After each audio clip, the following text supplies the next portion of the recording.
Lately, there's been a lot of talk about cognitive tests. I want anybody running for president to take a cognitive test. But what are they exactly? What sort of questions do they ask? Well, let's take one together.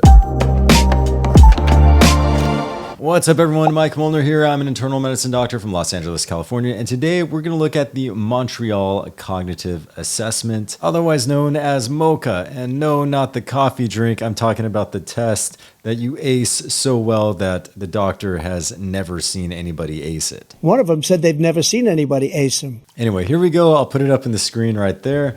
And I got to cheat. I got to look off my phone for the question. So question number 1, we got a bunch of circles with numbers and letters, and you have to connect the dots, but you have to find the pattern. So if you do it with me here, you go 1A, 2. What's next in the pattern? Is it 3? No, it's B. 2 to B to 3, C, 4, D, 5, and so on. You got to find the pattern, connect the dots. Next, we've got draw this shape. So this is a little trickier. It's drawing the cube, and you have to draw all the lines in the three-dimensional shape. It's kind of like that thing. We probably all learned how to draw this around the time we learned how to draw that S insignia that came from the brand Stussy. Remember that? Right around the same time, I learned how to draw a three-dimensional cube. And it's a good thing because one day I might have to take a cognitive test and have to draw it on the test. Anyway, so that's the next question. Then you got to draw a clock. And this is not a digital clock. This is a clock that's got the 12 numbers or 12, maybe 12 Roman numerals if you want to get extra points. No, I'm just kidding. That doesn't give you extra points. But not only do you have to draw a clock from memory, but they also say that you have to give the time 10 past 11. So you got to draw the hands in the correct configuration. And you get a point for each of these. So a point for the contour of the clock, a point for the numbers, and a point for the hands. Next is my favorite question in the whole exam. You got naming. And there's 3 animals here. I think we can all tell what these animals are pretty easily. We got lion, rhinoceros, and camel. Get a point for each. Then moving on, I got to zoom up here to see this. You read the list of words and you have to repeat them. You got to do 2 trials. And if the first trial is successful, you then do a recall in 5 minutes. Basically, the person giving the test would say, here are some words you have to remember. Face, velvet, church, daisy, red. Then you have the person taking the test will need to repeat those. And that's pretty easy. You just hear these words and repeat them. No big deal, right? Well, here's the trick. You then will ask the test taker to recall those words 5 minutes later. And that's not easy. Like, you got to be a pretty good listener to be able to do that. And so let's see if you can remember it. Okay, we got face, velvet, church, daisy, and red. I'm going to ask you in 5 minutes, so you got to remember those. Anyways, moving on. Now the next, so that tests your short-term memory. Now we're moving on to attention. Here, you need to read this list of digits. So the person taking the test has to repeat the following digits: 2, 1, 8, 5, 4, and repeat them in that order. Then it gets a little trickier. You have to repeat the following digits: 7, 4, 2, backwards. So you have to be able to visualize that in your mind: 7, 4, 2, 2, 4, 7. Repeat it backwards. Now, moving on, we got a bunch of letters. So read the list of letters. Okay, so now the person administering the test is going to read letters, and the person taking the test has to tap their hand every time you hear the letter A. So F, B, A, C, M, N, A, J, K, L, B, A, F, A, K, D, E, A, J, L, A, B. So I wasn't tapping, I was snapping. I wonder if they would count that. Anyways, that doesn't seem too hard. But I'll tell you what is hard. Tell me those words that I asked you to remember from before. Right? Can you do it? There were 5 of them. What do you think? Face, velvet, church, daisy, red. Yeah, so not the easiest thing in the world to remember all those. Anyways, now we're moving on to more attention exercises. The next one is called serial sevens. You have to count backwards from 100 by 7. Okay, so 100, 93, 86, 79, 71. Wait a minute. I blew it. 72. 79 minus 7 is 72. For a second there, I thought I was going to edit that out, but I'm going to be real. I blew it. I missed it, right? So serial sevens, and also not the easiest thing in the world, but it's another question on the cognitive test here. And they want you to go all the way down to 65, so even one more than I went, and you get 3 points if you get 4 or 5 correct subtractions is 3 points. Okay, so I still would have gotten the full points even though I blew it on one of them. Now moving on, language. You have to repeat the following phrase. I only know that John is the one to help today. You get a point for that. Then you have to repeat this one. The cat always hid under the couch when dogs were in the room.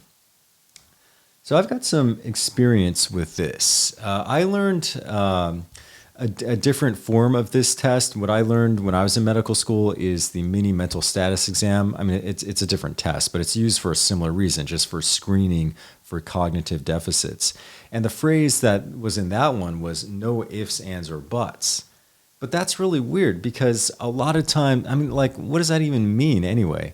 And if you're not a native English speaker, that just doesn't make any sense. And I work in California where a lot of people, it's a very diverse area here. A lot of people have learned English as a second language. And so I remember a lot of times asking that, and then the person taking the test is like, what? No ifs, ands, or buts? What's going on? So then a neurologist would that I worked with would, instead of saying that, would say something that's a little more, makes more sense. So today is a sunny day. That's the phrase that he would use.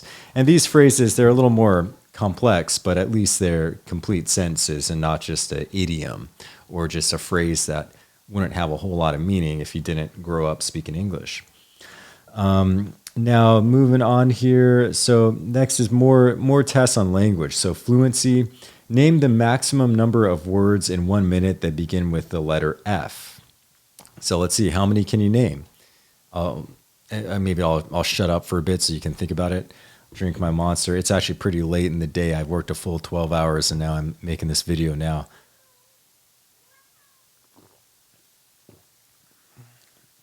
How you doing? Doing good? Okay, so I'll see how many I can name.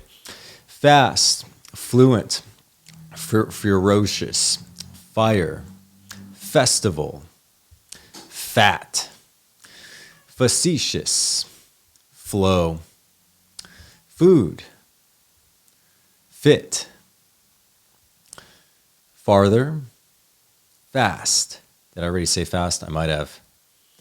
Fluency. Oh, I said fluent. I don't know if you can repeat different versions of the same word. Anyway, you get the point. And you get full credit here if you can name over 11 words. So you don't have to name that many.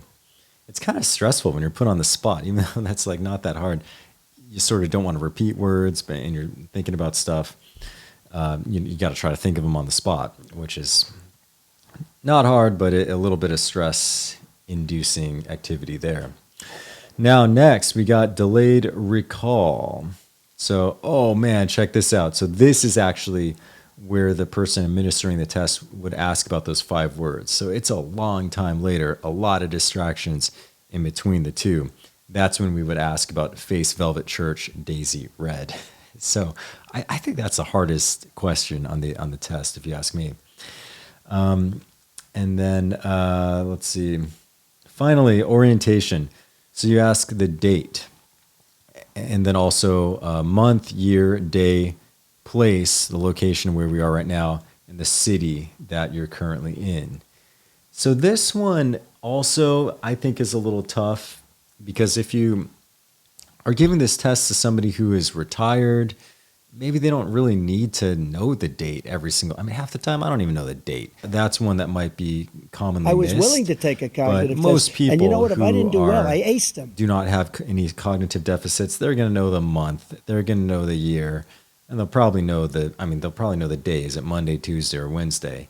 And they're most likely are going to know the place where they currently are, and certainly would know the city. So you might miss one on those just for the dates, but all these others I think most people can get. So the whole test is scored out of 30 total possible points, and a passing score is 30 Okay, just kidding. Maybe that's if you have Asian parents like me.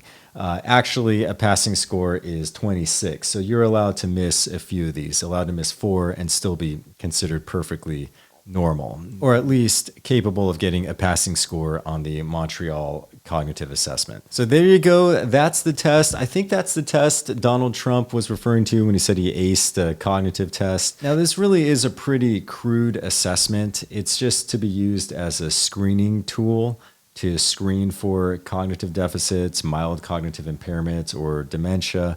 It's by no means a comprehensive diagnostic tool, right? You're not going to tell us somebody do they have frontotemporal dementia, Alzheimer's disease, or you just can't tell with this. It's a crude screening test that if you're a doctor, like a primary care doctor, if you administer this to somebody and that person does not pass the test, then you would refer to a geriatrician or a neurologist for more in-depth analysis. Okay, I hope you had fun taking the Montreal Cognitive Assessment with me. Yeah, right. It ain't exactly the most fun thing in the world, but hopefully you found this video to be informative. And if you like healthcare or medical related content like this, feel free to hit the subscribe button there or check out another video right here. And I'll catch you guys next time.